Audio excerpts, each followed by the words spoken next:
तो फिल्म की कहानी 2005 में सेट है, जहां हम एक आदमी को देखते हैं और वो सोफा पे बैठ के एक रियलिटी शो देख रहा था। बेसिकली ये रियलिटी शो केबीसी जैसा था। तभी उसे अपनी पत्नी का कॉल आता है और दोनों प्यार से बात करने लगते हैं। उसकी बातों से हमें पता चलता है कि उसकी पत्नी प्रेग्नेंट है और उसकी एक 10-11 साल की बेटी भी है। हमें यह भी पता चलता है कि वो इस बंगलो का केयर टेकर है और इस बंदे का नाम प्रेम है। वैसे इस बंगलो का मालिक है मिस्टर बलबीर बस्सी, जो कि करनाल में रहता है। अब कभी कभार वो यहाँ आता है, ठहरता है और बाकी टाइम प्रेम ही इस बंगलो का ख्याल रखता है। अब बातों बातों में प्रेम छत के एक कमरे में जाता है जहाँ उसका रूम था और उसके रूम में हम बड़े बड़े बुचर नाइफ्स देखते हैं। फोन काटने के बाद वो वॉशरूम में जाता है जहाँ टू आवर शॉक एक 14-15 साल की बच्ची की लाश रखी थी और बच्ची एक स्कूल यूनिफॉर्म में थी। दिस डिपिक्टेड कि ये आदमी कोई नॉर्मल इंसान नहीं है, बल्कि ये बच्चों को किडनैप करके उनका खून करता है। अब यहाँ पे प्रेम उस बच्ची के शरीर के टुकड़े करने लगता है and this is the point जो फिल्म का इंट्रो रोल होता है। अब यहाँ से सीन शिफ्ट होकर एक पुलिस ऑफिसर को दिखाती है जिसका नाम है रामचरण पांडे।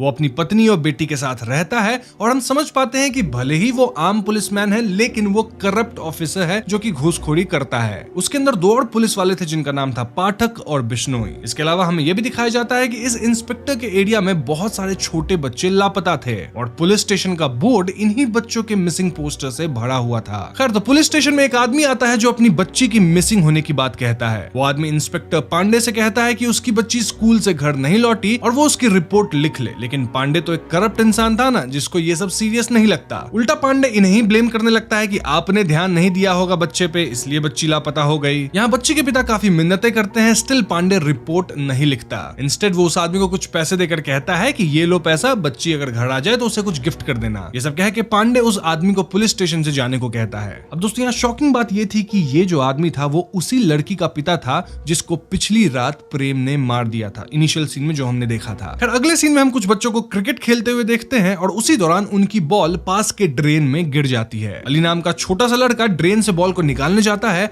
और वहां उसे इंसानी हाथ का एक स्केलेटन मिलता है। ऐसे में तुरंत पुलिस को इन्फॉर्म किया जाता है और इंस्पेक्टर पांडे की टीम वहां आती है। पुलिस वाले बिना किसी खास खोजबीन के लोगों को यह आश्वस्त कर देते हैं कि नाली बहुत दूर से बह के आ रही है जो कि हमारे एरिया की नहीं है, इसलिए लोगों को पैनिक होने की जरूरत नहीं है, स्पेशली इसलिए क्योंकि ये बंदर का हाथ है। लेकिन हम देखते हैं कि ये वाली नाली तो सेक्टर 36 के बस्सी के बंगलों के बाहर की नाली है, जिससे ये साफ हो जाता है कि ये काम प्रेम का ही है जो बच्चों के बॉडीज को शायद नाली में डंप कर देता है। और तो और प्रेम अब अली को भी अपना अगला शिकार चुन चुका था। क्यों? क्योंकि प्रेम बंगलों में से छिप के सब कुछ देख रहा था और वो अली पे नजर गड़ा लिया था। सो एज एक्सपेक्टेड उसी रात प्रेम अली को उठा लेता है, जिसको उसकी मम्मी ने रात को अंडे खरीदने को भेजा था। प्रेम उसे चॉकलेट का लालच देता है और उसे क्लोरोफॉर्म से बेहोश करके बंगलों पे ले आता है। अब प्रेम अली को बांध कर रखा था और उससे कुछ बातें भी करने लगता है। इनकी बातों से हमें एहसास होता है कि प्रेम के लिए बच्चे ऑब्जेक्ट्स की तरह हैं जिनकी ज्यादा वैल्यू नहीं होती। प्रेम के हिसाब से अगर अली खो भी जाता है तो किसी को कोई फर्क नहीं पड़ेगा, सब उसके बारे में भूल जाएंगे, उसके पेरेंट्स और भी बच्चे पैदा कर लेंगे। तो इसके बाद प्रेम अली के साथ थोड़ा गेम्स खेलने लगता है और इसी दौरान वो अली को वॉल पे हिट कर देता है, जिससे उसकी मृत्यु हो जाती है।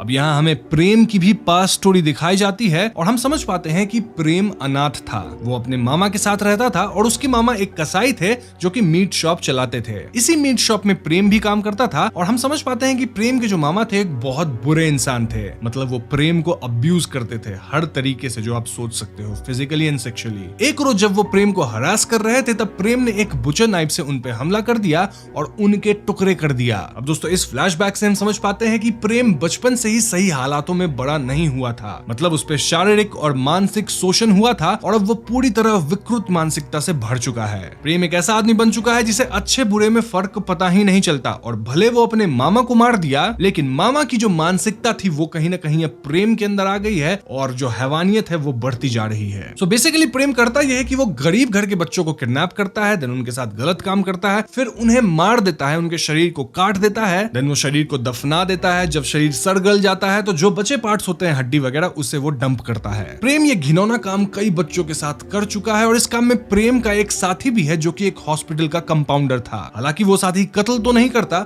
लेकिन वो किडनैपिंग एंड इन बच्चों का ऑर्गन ट्रैफिकिंग का काम जरूर करता है। इससे वो भी पैसे कमाता है एंड प्रेम को भी कुछ हिस्सा देता है। ये जो सारा काम है वो बस्सी के बंगलों में ही होता है। अब इस पॉइंट पे आप सोच रहे होंगे कि बस्सी को शायद इस बारे में कुछ पता नहीं होगा, but you would be wrong, क्योंकि बस्सी खुद एक बहुत ही घटिया इंसान है। सो कहानी शिफ्ट होती है करनाल हरियाणा में, जहां हम मिस्टर बस्सी से मिलते हैं। उस दिन उनके पोती का जन्मदिन था और वो उसे ड्रेसअप होने को कह रहे थे। ये छोटी बच्ची थोड़ी हेजिटेंट थी और हम क्लियरली समझ पा रहे थे कि बस्सी का यहाँ इंटेंशन गलत था। बस्सी उस बच्ची को फोर्स कर रहे थे, इंडिकेटिंग कि ये अपनी ही पोती के साथ गलत करना चाहता था। लेकिन मीन टाइम पे बस्सी की वाइफ आ जाती है, जिससे वो लड़की रिलैक्स हो जाती है। जो भी हो, हमें उनके कैरेक्टर के बारे में तो समझ आ ही गया है कि ये कितना घटिया इंसान है। अब नीचे पार्टी के दौरान सब बहुत खुश होते हैं, लेकिन तभी मिस्टर बस्सी को प्रेम का कॉल आता है। दोनों कुछ बात करते हैं जो कि हमें सुनाया तो नहीं जाता, लेकिन लास्ट में वो प्रेम से कहते हैं कि चुमकी को बुला देना, मैं कल दिल्ली आ रहा हूँ। दिस अगेन इंडिकेट्स कि ये आदमी सही तो बिल्कुल भी नहीं है। मतलब इतनी अच्छी फैमिली होने के बावजूद, इतना पैसा होने के बावजूद ये गलत हरकतों में शामिल था। अब सीन शिफ्ट होकर चुमकी नाम की लड़की पे फोकस करती है, जो कि प्रोस्टिट्यूशन का काम करती है। और यहाँ सबसे गंदी बात यह है कि उसके फादर ही उसके लिए कस्टमर्स लाते थे। बेसिकली उसके पिता खुद पिंप थे। अब उसकी पूरी फैमिली मिलकर दुर्गा पूजा देखने जाते हैं, जहां चुमकी को प्रेम का कॉल आता है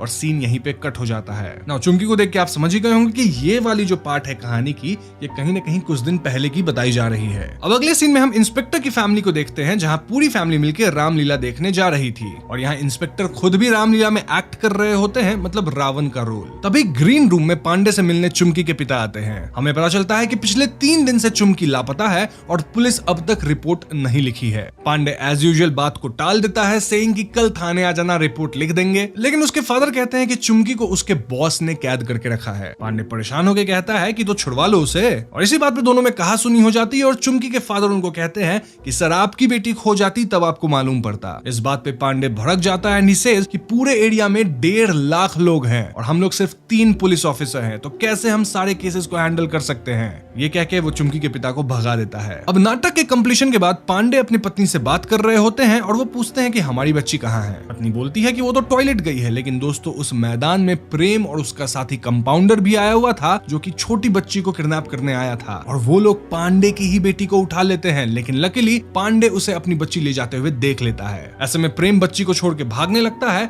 और पांडे जी उसके पीछे दौड़ते हैं। वही कंपाउंडर अपना एम्बुलेंस लाया होता है ताकि अगर वो पकड़ा भी जाए तो कुछ बहाना बना दे। एम्बुलेंस है ना, तो हाँ, यहाँ वो एम्बुलेंस ड्राइवर की एक्टिंग करता है और पांडे की बेटी को हॉस्पिटल छोड़ देता है आउट ऑफ कंपल्सन। जबकि इंस्पेक्टर पांडे अब भी प्रेम को चेज करते रहते हैं, लेकिन एक घमासान चेज के बाद भी पांडे उन्हें पकड़ नहीं पाता।